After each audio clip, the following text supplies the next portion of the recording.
Hoş gördük benim əzizlərim. Bugün sizlere ben Şəmkirimin mərhum şairi, şair Aslan Bəy Şiralıoğlu yaradıcılığından Şəmkir adlı bir şiirinden bir neçə bəndini sizlerle paylaşıram benim əzizlərim.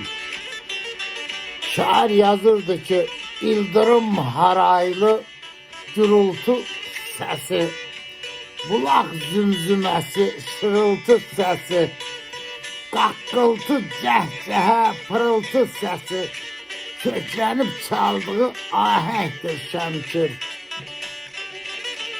Aləm mat qalıbdır hüsnünə baxıb, odur ki, yolunda çox şimşək çaxıb, Yahya bəy dilgəmin ruhundan axıb, dilgəmi haraylı bir cəngidir Şəmkir.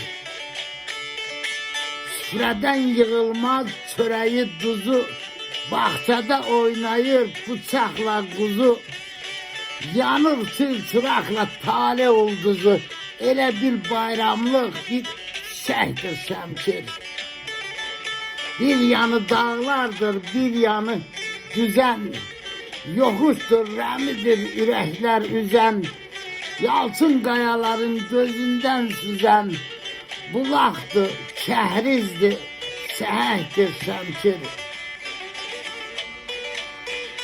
Şöhrəti sığışmır bu yerə, göyə, baxıb öyünməsin bəs aslan niyə, şəhərlər içində bircədir deyə, özü kimi qəşəkdir Şəmkir, özü kimi qəşəkdir Şəmkir.